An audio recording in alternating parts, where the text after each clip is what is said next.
Cost Cutters is your family's full-service salon specializing in cuts, colors, and curls. Visit any one of our professional stylists today and get the look you want for less. We're with representatives from the Foundation for Winona Area Public Schools today. So could the two of you introduce yourselves? Yes, my name is Shelley Milek, and I'm the Executive Director of the Foundation for Winona Area Public Schools. And I'm Kate Gilmore. I am the Board President.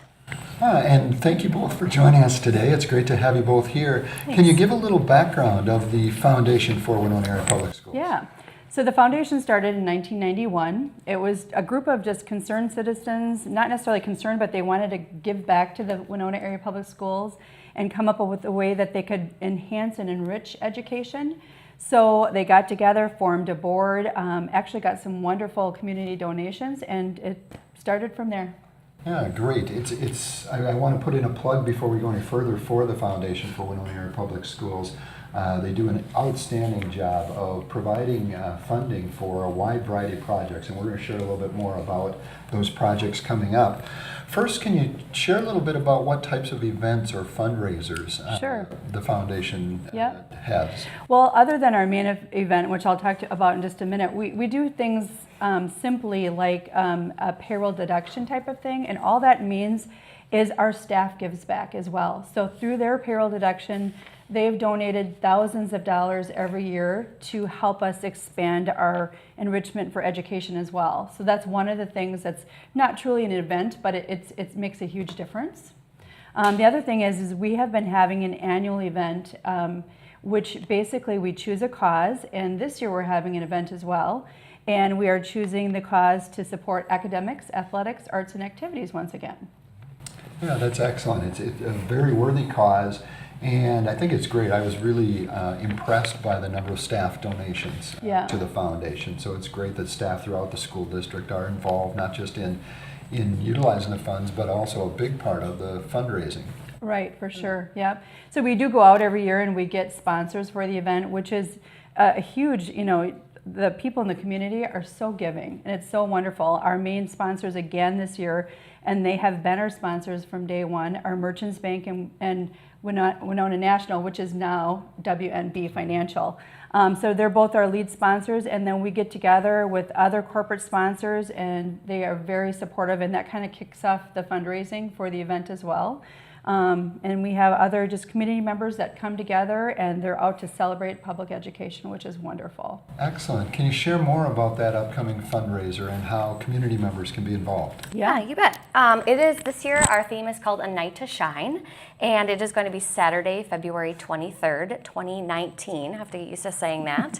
From 6 to 10. We hold it at the Visions Event Center on County Road 17. It is a casual evening, but it is a wonderful evening for community members, staff, everyone to get together and support our public schools. Yeah, that's excellent. What's all included in the ticket price? Yeah. Do you want me to share that? Sure. Okay. So it's a $50 ticket price, which this year we've chosen a steak dinner and combination with a shrimp scampi. So it's kind of yummy. And then there's a welcome drink with that, and there is a dessert, and we have some other fun opportunities for VIP dessert tables and things like that. So it's very fun. It's casual, as Kate said. You can feel free to wear jeans. It's not meant to be formal. It's just a time for you.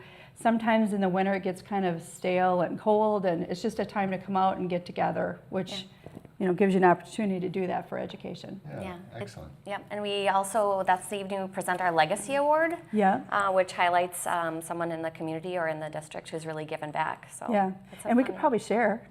Mary Bergen this year is our Legacy Award winner, and she's been on the board for years and years and years, and she was our treasurer for many years and continues to support on our investment committee, and so I think she'll be a wonderful recipient of that award. Yeah, very well deserved, and that's exciting news that Mary will be honored at the gala. Yeah, I would just encourage anyone and everyone to attend. It's a really fun night. Yeah. And we have been selling out every year in the last 3 to 4 years, so our tickets will go on sale in January, and there will be an opportunity to purchase those on our website. Or they can send a check in directly to me at the foundation, and we won't be sending physical tickets out, but we'll reserve a spot for you. All right, excellent. Yeah, it's a great event, so thanks for sharing information about that. The funds that are raised by the foundation through the annual event and through donations, either individuals or business donations, how are those typically used?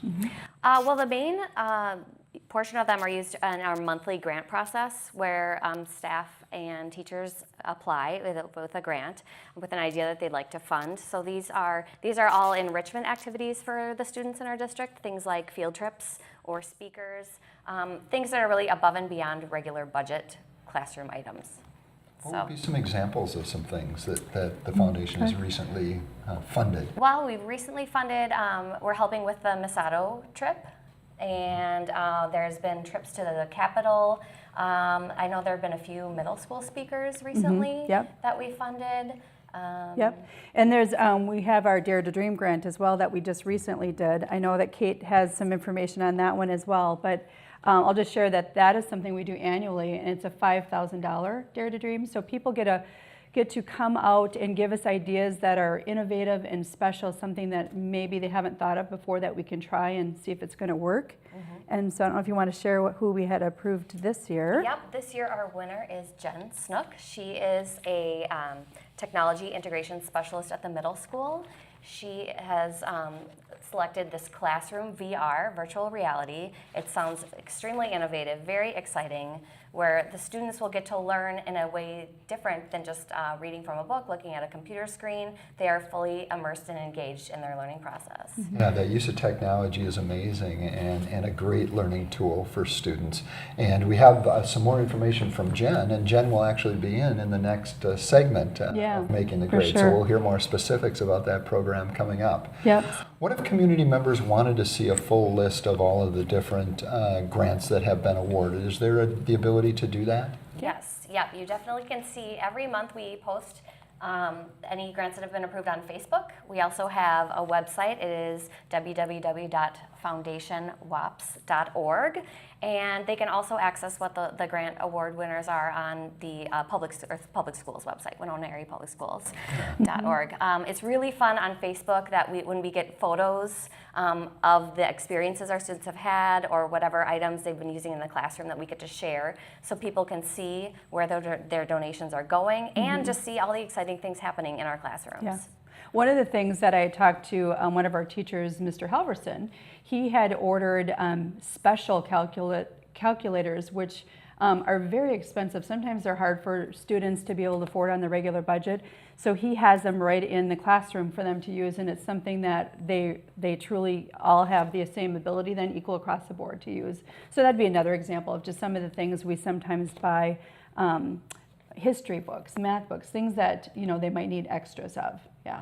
Yeah, it is, as mentioned earlier, it's a great opportunity for teachers to apply for grants, to get things for their classrooms, and I'm really excited to hearing more about the Dare to Dream grant from Jen Snook and how she visualizes us utilizing that virtual reality in the classrooms. Yeah, that's very neat. What if individuals or businesses wanted to make a donation to the foundation? We talked about staff members can do it just through their monthly payroll deduction, and you have the large annual gala where there's a lot of donations. But what if someone just wanted to make a donation? How do they go about doing that?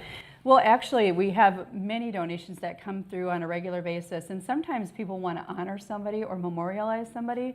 So they'll send the donations directly to our website, and they can pay through PayPal, right directly like that.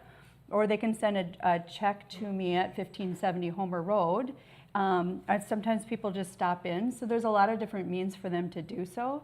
But a lot of times, like I said, they'll choose a cause that they'd like to donate to a scholarship fund. Or we have many, many funds set up at the foundation, and people will sometimes donate directly to those funds as well. Or if they're interested in sports or they want to do something specific. We have a lot of different donations that way as well. And are you the best person for them to contact if Yes. they're interested in setting something up? Yep, so if they have something specific, or if they want to set up a scholarship account, or if they just wanted to go to the general fund and help some of the things that Kate mentioned. Yep. We also have a donate button on our Facebook page. Yeah. So be sure to like our Facebook page. You'll get updates about the grants we funded, anything else exciting happening in the district, and you can donate. Yep. It is neat, like Kate had mentioned, when you see the kids actually working with some of the things that we purchased, and the teachers and community members are sending in photos of that. So we try to put those out there as well. Yeah, I think that's great that we publicize those different things so that people are recognized for their donations. It's very generous of them to come through in that way. Speaking of that, I know that there was recently a fairly large donation, very generous, and we're looking for some matching funds for that. Yes. Yeah, So, Shelley, do you want to share a little bit more about that? We have some community members that have been very generous in the past, and currently right now, Dr. Charles Shepard and his wife Judy have offered a $5,000 donation with a match opportunity. So if we raise $5,000 before the end of the year, they will give us the $5,000, and have offered also to continue that in January if we meet the goal in the first part with another $5,000. Yeah, that's really impressive. So I know you've been reaching out to individuals and groups to try to get that first $1,000 in before the end of the calendar year, not the end of the school year. Correct. So here within a couple of weeks, we want to make sure that that if people are interested in that they've had a chance to make that donation. And we're at $3,000 to date, so we have a couple thousand to go. So that's wonderful. Yeah. Anything else about the foundation that you want to share? Is there anything you can think of? We have a great committee that's, it's amazing the amount of hours that it takes to put on an event and different things like that. And our committee has been working since the summer on the new event. So it's also so wonderful to see people come together for such a wonderful cause as well. So I think that's super awesome as well. And Kate, what is, I don't know if you can kind of share kind of the experience from the board and all the volunteer hours that the board puts in as well. Well, it's an honor and really fun to be a part of the board, because as a parent of 2 kids in the district, I hear a lot about what happens in their school in their day, but I also get to see what's happening at all the other schools. And it's amazing, the teachers and what they are coming up with and how they are finding different and integrative ways to teach our children.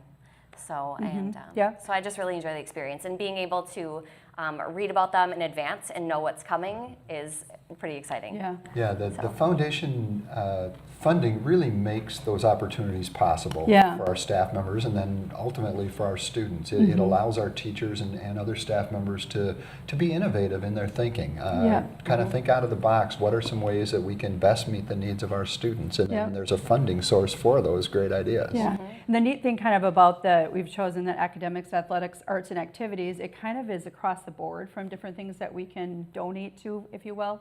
And this last year and this year we're going to do as well, is I reached out to the student council groups, and they came back and said, these are some of the things that we think are important, as well as the staff. So the staff and the student council groups get together with the administrators and say, hey, we need this, or this could be kind of cool with our education needs. So it's neat that we're collaboratively trying to do it together to make sure that we're coming up with the ideas that are going to fit within the curriculum. Well, in our time that we have left, let's put in one more plug for the upcoming annual event or gala. You can remind people of when and where and how to get tickets if they're interested. Yep, it is Saturday, February 23rd, 2019 at Visions Event Center from 6 to 10 p.m. And tickets, again, can be purchased online at www.foundationwaps.org, or they can send in a request with a check directly to me at 1570 Homer Road. And, it's just a time to come out and enjoy and celebrate education in addition to the fundraising event. Yeah, it is a really fun event. I've been part of 2 of those so far, and I'm looking forward to the one coming up in February. Thank you. Great, thanks. Yeah, well, thank you both for joining us. It's great to have you here, and thank you even more for the work that you do for the Foundation for Winona Area Public Schools. It is an outstanding organization that has a huge impact on our classrooms and on our students across the district. So thank you both. Thank you so much.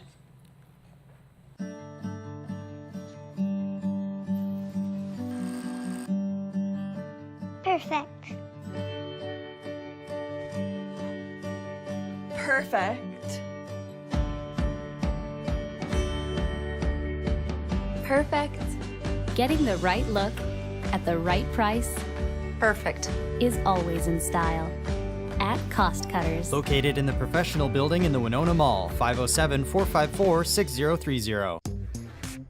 Stream live episodes of your favorite shows on the HGTV app. Download the app and watch the latest shows for free. Raise your hand if you want to break some stuff. Whack it. Because you're in control. We're trying to help families get top dollar for their current place and get them into a home that works for the family. Your shows, when and where you want them. Are y'all ready to see your fixer-upper? Oh. It's a big deal. You excited as I am? Done. Stream now on your favorite devices. Wondering where you can go to find great old movies? Well, look no further than HBC TV 25. Each week, TV 25 presents the HBC movie, and we won't monkey around. We'll show you movies like Night of the Living Dead, Giant Gila Monster, The Fat Spy, His Girl Friday, and others. Join us mornings at 12:30 a.m., and for those of you with better sleeping habits, Saturday afternoon at 2 on HBC TV 25 for the HBC movie. Introducing HBC Giga Home Wi-Fi, the ultimate home networking solution. Giga Home Wi-Fi expands your wireless network and can eliminate Wi-Fi dead zones. The HBC Giga Home Gateway and Mesh Wi-Fi units create a Wi-Fi blanket for all of your devices, so you get consistent wireless internet speeds anywhere in your house. So go ahead, browse, game, and stream video in any room. Make the most of your internet with Giga Home Wi-Fi from HBC. Cost Cutters is your family's full-service salon specializing in cuts, colors, and curls. Visit any one of our professional stylists today and get the look you want for less.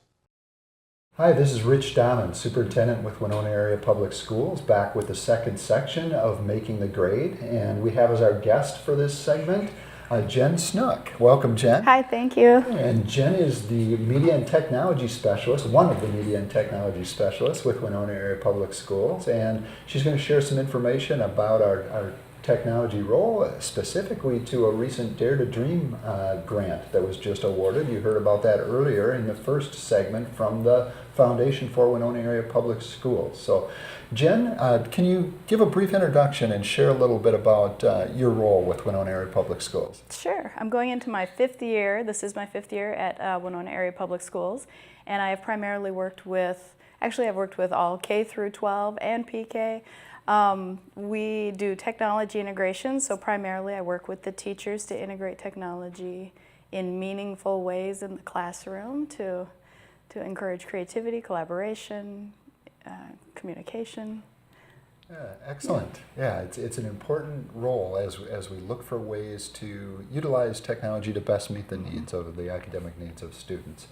As we mentioned, you were recently granted a Dare to Dream grant from the Foundation for Winona Area Public Schools. And can you share some information about the process to apply for that grant and Yes. share some information about it? Yes, I feel like this was about a year in the making as I've been thinking about this grant and looking for the right opportunity with virtual reality to actually write a grant. And so I just feel so fortunate for the middle school to have these virtual reality headsets that we were able to get with the grant. Yeah, that's really exciting. Can you share some more information about how that virtual reality will be incorporated in the classroom and some of the specifics about the project? Yeah, so virtual reality really is that opportunity for students to become immersed in some experience or around some type of object. And so there is actually virtual reality where we put students on the Great Wall of China, around the pyramids of Giza, in some of these, a rainforest, for instance, and they're able to, with this virtual reality headset, look around, look up, look down, and they don't actually see themselves in the picture, but they see everything else. So they step out of the classroom essentially in a virtual way. And then the augmented reality portion of this is using these headsets to manipulate an object that actually shows up almost like a hologram in real space in front of you. And so students are able to manipulate a cube that has QR codes on it, and the headset will actually replace those codes with the maybe a human heart or a cell that they're able to open up and actually manipulate and look at in different ways. So although you're not actually physically holding those materials, it really is a hands-on activity for students. It really is. It really is. And they're so they're shielded from the classroom essentially with these headsets, so they are right there with that object, or they are right there in that experience that they're having, whether they're looking at, like I said, walking along the Great Wall of China, or they're swimming with the sharks, or experiencing a polar bear up close. Some of these things they would never have an opportunity to do. And it sounds like there are a lot of different options once students are utilizing that technology. Can you share a little bit about what's all included with that Class VR technology? Yes. So one thing that was really special about the Class VR headsets is that there is no cell phone required. And typically, and I say this is sort of a year in the making because we were waiting for this technology to arrive. Virtual reality has been around for a while, but you always had to have your personal device. And that's really difficult when we have classes of 32 kids, to expect them to bring something, to expect them to load an app onto that, and then put them into a headset. So this is all included. We have 16 headsets that will be able to outfit at least half a class at a time. There is curriculum that comes with the headsets, and there are over 700 types of experiences, whether it's augmented reality or virtual reality, that students can take part in. It's all content areas. It is, and I would say it is for every student in the middle school could get something out of experiencing with this headset. So the headsets will be housed at Winona Middle School? They'll be at the middle school, and so when there is an opportunity to tie them in with content and learning objectives that present themselves to the teachers, then we'll come in, and the teacher can actually run it from their computer, and so they can say, all right, everyone, look over at this spot, and they can control where the students are looking, or they can let the students explore on their own. All right. And can you share some ways that this class virtual reality will benefit our school district? I think that it's beneficial in that it really immerses the student in that experience. It's no longer just looking at a textbook or looking at a computer screen. As we've gotten closer and closer to actually being there and doing things, this gives students the opportunity to really be, like I said, immersed in an experience. And additionally, it gives us the opportunity, just like video did at one time, and when we brought video into the classroom, that seemed like, oh my gosh, we can do things that are too expensive to do in the classroom, we can do things that are too dangerous to do in the classroom, and this takes it into more three-dimensional space. Yeah, I know back in the old days when I was in middle school, we had encyclopedias and books, so you could look at pictures and you could study different places around the world and get that information that way. But the technology has really changed, and it's really amazing. It provides a much more thorough and in-depth learning experience for students. I think we have always included manipulatives, models. I think of a model of the solar system that really makes sense, but now you can actually go out into space and see, as you're rotating around the sun, what's happening to all of the planets in relation to where you're at. So it's just enhancing what we've always done and really taking advantage of the technology, and it's affordable, more affordable now, and so thanks to this grant, it has made it doable for at least half a class to get going. And I think that it also helps prepare students for what life will be like after high school too. I think that oftentimes this technology is available in the corporate world, in businesses, in higher education. They may see things like this. So having that experience as students are going through our public school system is going to be a great benefit to them. As I was researching the benefit of virtual reality in the classroom and in a student's even professional career once they leave school, you're definitely seeing it show up in professional training, on-the-job experience training.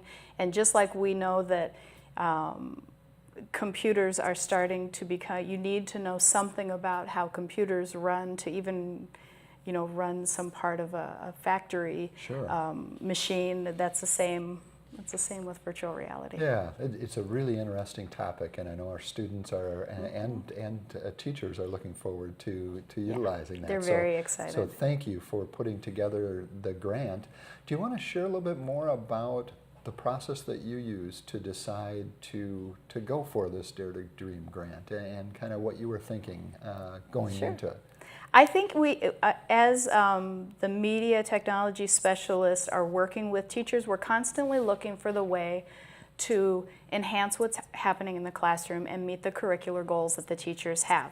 So we really try not to just get something because it's the newest object. We really look for ways to supplement what's already happening and push it a little bit further to help the students understand something more fully or have some kind of experience that they're not able to have otherwise. I think one thing that I saw was dissecting a frog. You can actually do that digitally now and try different things. So some of these experiences really are just extensions of what teachers are already doing in the classroom. I think that's probably the #1 criteria for finding something.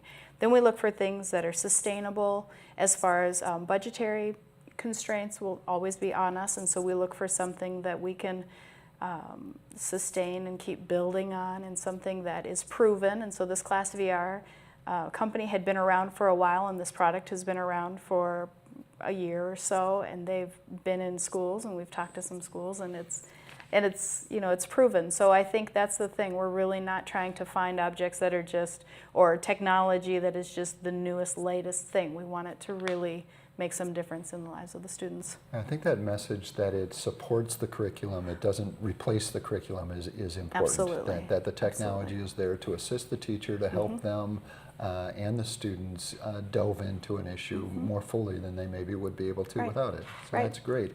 Yeah. So I want to thank again our Foundation for Winona Area Public Schools, because without them, this project wouldn't be possible, and they fund an incredible amount of great projects throughout all of our schools across Winona Area Public Schools.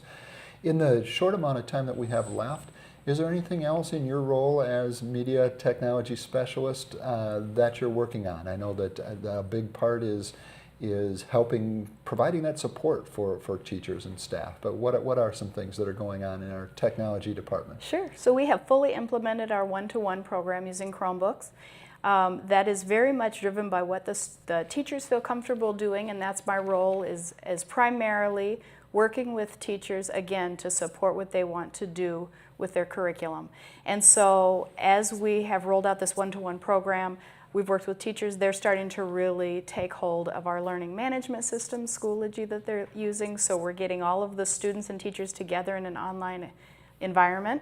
That's one thing that we're really doing. And then as we're able to do that, it frees up some time for, I know at the high school and over at the middle school, we're now doing a news program. So we have students out with video cameras, and they're actually creating videos and sound that goes along with those to highlight things that are going on in school. So we're really trying to use technology in a number of different ways to encourage students to explore different things. Yeah, we've done some things with TechNest students out of the high school, and that's a great experience. They provide a great service, for one thing. They really do help out staff members, administrators throughout the district, but it's also a great learning opportunity for the students who are part of that program, and if it's something that they're looking to go into as a career, they have some wonderful background before they leave high school. Right. I think as we use technology and students get excited, it may be something that excites a student that maybe isn't into something else, and so we're noticing that in a lot of different ways, that we're bringing technology in, that students will grab onto something, whether it is making video, or it's working with music in different ways, or it is those are creative aspects, or if it is actually with this virtual reality looking more into the sciences, or with STEM we're looking into building and problem solving. And so technology is really propping those things up and helping students to get excited too. Yeah, well, I want to thank you again, Jen, both for joining us today on Making the Grade, but also for the work that you do. It's very important work, and it touches the lives of a lot of students. So thank you very much. Yes, thank you for having me. Thanks. Cost Cutters is your family's full-service salon, specializing in cuts, colors, and curls. Visit any one of our professional stylists today and get the look you want for less.